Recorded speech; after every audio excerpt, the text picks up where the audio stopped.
बाबा दिहल टीकावा सेहूर हम तेजबौ सेहूर हम तेजबौ बलमुआ कैसे तेजब रे छोटी ननदी बलमुआ कैसे तेजब रे छोटी ननदी हमार मन डोले रे छोटी ननदी हमार मन डोले रे छोटी ननदी हमार मन डोले रे छोटी ननदी। अरे चाची कैसन बाटियो पाए लागी। ए दुल्हनिया खुश रहो भगवान तोहर भला करे, भगवती माई तोहर भंडारा भरा करे। अरे वाह दुल्हनिया बड़ा बढ़िया स्वेटर बीनत है। हाँ ठंडिया आ गए ना, यही से स्वेटरवा बीनत है। ई तो हमार सौभाग्य है कि आज तोहर दर्शन मिला, नहीं तो महीना भाई हरियन नहीं दिखाई देती। अरे चाची इतना दिन से कहाँ गए रही है? मनई से हम पूछत रहे चाची कहाँ गईन। हाँ तू ठीक है कहा थे, बहुत दिन से ना तोहरे घर आए पाए और न गौवा में केहू घर जाए पाए। का करी गए रहे वैष्णो देवी के दर्शन करे, वहाँ से आए तो गए रहे हरिद्वार नहाए। ए चाची हमहू 5-6 साल से जाए तैयारी करत रहे कि अब की जाइब, लेकिन जाए के कोनो संजोग है ना हमार लागत बा। ए दुल्हन जब भगवान के कृपा तोहरे ऊपर होई ना, भगवान तुम्हें बोलई है तबे तू दर्शन करे जाए पेबू। और दुल्हन आपन बताओ घरा में सब ठीक ठाक बाटिन? तो का बताई चाची, बहुत परेशानी में रही थे हम। कैसन परेशानी में बाटी दुल्हन? परेशानी ये है चाची कि घरा में कलह बहुत है, शांति ना है। आमदनी तो होत है लेकिन रुपया रुकबे नहीं करते। एक बात बताई दुल्हन, हमरे बात के बुरा ना मानियो, तू दूसरे के चाई चुगलाई करब बंद कर दो। अरे चाची ई का कहा थे, हम के कर चाई चुगलाई करी थे? आस पड़ोस में अगर केहू कुछ करत है मजे में रहत है तो ओकर चर्चा करब बंद कर दे चाहिए। ए चाची हमें क्यों देख के जरी थी का ओका हम फूल माला चढ़ाईब, हमहू ओका देख के जरीब। ए दुल्हन हमरे बात के बुरा ना मानियो, अगर आस पड़ोस में केहू कुछ करत है तो ओकर परपंच पड़ोसी कुछ ज्यादा करत हिन। ई सब करब तनी बंद कर दो दुल्हनिया। ई सब बात नहीं है चाची। और दुल्हनिया तोहरे घर के बाल बच्चा पूत परिवार सब ठीक है? घर के लड़के बच्चे हमार सब बीमार हैं, सबके सर्दी जुकाम धरे बा चाची। ठंडिया पड़त बा तो सर्दी जुकाम तो होइबे करी, और खाली तोहरे ही घर में ना होत बा, सबके घर में सर्दी जुकाम बुखार होत बा। बतिया तो ठीके कहा थे चाची तू, लेकिन हमरे बूढ़ा नहीं मनतीन। लेकिन हमरे बूढ़ा तो अजीबे हैं, कहा थिन कहाँ ठंडिया पड़त बा, उलई जाके हमरे लड़कन बच्चन के बहरे वही ठंडिया में लेके सोई रहा थिन। हम बल्कि उनके कहबो कि एक दो बहरवा ना सोए के दलनिया में सो, खटीवा पे कुछ बिछा के रजैया ओढ़ ले, लेकिन उनके पता नहीं कहाँ इतना गर्मी लागत है कि वो रजाई उजाई ना ओढ़ के वैसे अपनो सोईबो करथिन, हमरे लड़कनों को ऐसे ही सोआवथिन। ए दुल्हन तनी तू अपने बूढ़ा के समझाओ कि उनके उम्र भय बा, ठंडिया में ऐसे ना रहा, कुछ ओढ़ बेड़ के रहा। के जा उन्हें समझावे, केहू के बतिया वो सुनबे ना करतीन, जबकि उन्हें समझावे चाहत है तो घर में अशांति फैलाए देथिन। अब तू ही बताओ चाची शांति केहमे है? ए दुल्हनिया के काव करत है के राय करता है, ये सब चीजिया से तू जितने दूर रहीबू ना उतने शांति में रहीबू। ए चाची ई कुल बतिया तोहरे ऊपर शोभा ना देता है, ऐसा ना कहो। सोई उठ के केहू के चाई चुगलाई ना करो, अपने काम से काम रखो। हम जौन बोली थे मुँह पे बोली थे, केहू के पीठ पीछे चाई चुगलाई नहीं करते।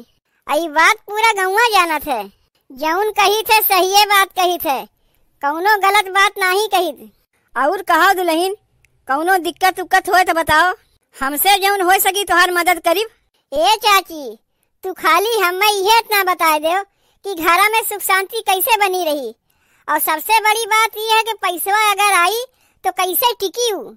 तू झूठ बोलब अपन बंद कर दो, सारी परेशानी के जर झूठ बोलब है। हम कैसे झूठ बोली थे? तू अपने सास ससुर से झूठ बोलब बंद कर दो, अपने मन सेधु से झूठ बोलब बंद कर दो, अपने रान पड़ोसी से झूठ बोलब बंद कर दो, सबका चाई चुगलाई करब बंद कर दो। तोहार मन सेधु पूछत कहाँ रही तो गए रही कहीं बतावत ही कहीं, यही से घर में तोरे पैसा टिकते नहीं। देखो दुल्हनिया हमरे बात के बुरा ना मानियो। और अगर तुम्हें बुरा लाग होई तो बिहान से हमें अपने दुआरिया अपना बोलायू। और इहो सुन लो, चाहे तू अपने दुआरिया बोलायू या ना बोलायू, हम तो भगवान से यह प्रार्थना करब कि हे भगवान, हमरे अगल बगल रान पड़ोसी जे के होए सबके तू भला की हो, और हमार जितना भला की हो ओकर डबल पड़ोसी के की हो। भगवान जौन कुछ हमें दे है ओकर डबल पड़ोसी के दें। हम भगवान से यह प्रार्थना करी। वाह चाची वाह, बहुत बढ़िया उपाय बतायो। माने तोहर अगर एक आँख फूट जाई तो पड़ोसी के दोनों आँख फूट जाई। तू भगवान से यह कुल मनावा करत ही। अच्छा दुल्हन, हम चलत हई, जाई गौवा में और सबके हाल चाल ले आई। अरे चाची, तू कब आयु? हम बहुत देर से आए, सोचे चली तनी दुल्हनिया के हाल चाल ले ली। अब जात हई गौवा में तनी और सबके हाल चाल ले ली। तनी हमरहू घरे आयु चाची। हाँ काहे नहीं। अच्छा ललका, अब हम चलत हई। ए जीजी, तू खाली बैठ के यही स्वेटरवे बीनत रहो। गौवा में का होत बा तुम्हें कुछ खबरिए नहीं बा। हमसे पूछो गौवा में केकरे घरे का होत बा का ना होत बा, सब खबर हम रखी थे। हम सवेरे घरा से निकली थे, अब पूरा गौवा घूम के सबके घरे के खबर लेके तब हम घर आई थे। ए ललका, पहले ही बताओ आज केकरे घर के खबरिया लेके आए हो? ए जीजी, हम बताई, पहले ही बताओ। हमार नाव केहू समनवा नहीं ने लेबू तबे हम बताइब। तोहार नमवा केहू समनवा हम नहीं लेब, बताओ हमें। ए जीजी, कलिया हम भी सहरवे उठ के खेतवा कोरियन गए तो देखे दखिनहा के लड़के तोहरे खेतवा में घुस गए ना, एक सिकहुला छीमी चोराइन है। ए जीजी, तोहार खेतवा दखिनहा खेतवा बगले बगल बा, वो छीमी बोए हैं तू छीमी बोए हो, लेकिन उनके लड़के इतना चालाक हैं कि अपने खेतवा में से छिमिया न लेके तोहरे खेतवा में छिमिया सिकहुलवा में भरीन है। और जब केहू के देखा थी तो मेरवा नाक के अपने खेतवा में आ जाथिन ताकि केहू जाने ना तोहरे खेतवा में से छिमिया लीन। लेकिन जीजी विश्वास करो, हम देख लिए है और दखिनहा खड़ी होके अपने लड़कन के देखत रही है। जब हम देख लेंगे तो दखिनहा हमसे कहा था, ए ललका, तू जीजी से कही वही ना, हम आधा छिमिया तू के यही में से दे दे। बल्कि उसे हम कहिबो की है ई बतिया हम जीजी से बताइब जरूर। तो कहत रही जाओ बता दो, जौन करे खोए कह नहीं है। ए ललका, ई बतिया हम दखिनहा से पूछिब जरूर, लेकिन अगर तोहरे बूढ़ा जान जाई है कि तू दिना भर ई घरक बतिया ऊ घरक बतिया हर बार लगावत ही तो तुम्हें पकड़ के झोटिया गई है। तो का हम झूठ बोला थी? जौन हम अपने अखिया से देखे उहे न तुमसे याद कहा थी, तुम्हें आपन समझ के कहा थी और तू हमें ऐसा कहा थी। अब हिन दखिनहा से जैबू पूछे काहे का हमरे बतिया तुम्हें विश्वास नहीं होत बा का? ए ललका, हमरे बतिया बुरा ना मानू, तोरे जैसन हर घर में एक खबरी लाल रहा थे, जो नी घर के बात ऊ घर में ऊ घर के बात ई घर में लगावत हिन। ए जीजी, ई बतिया ना हम अपने घरा में केहू सुनाए बताए ही, खाली तुमसे बतावे आए ही। तू बतावे आए ठीक बा, हम तोहार नमुआ ना लेब, लेकिन ई बतिया हम दखिनहा से पूछवे करीब। ऊ भतार काटी के इतनी बड़ी हिम्मत कि अपने लड़कन के हमरे खेतवा में छीमी चोरावे खातिर भेज दीस। जब तुम्हें विश्वास ना होत बा जाके पूछो, बेकारे हम तुम्हें बतावे आए।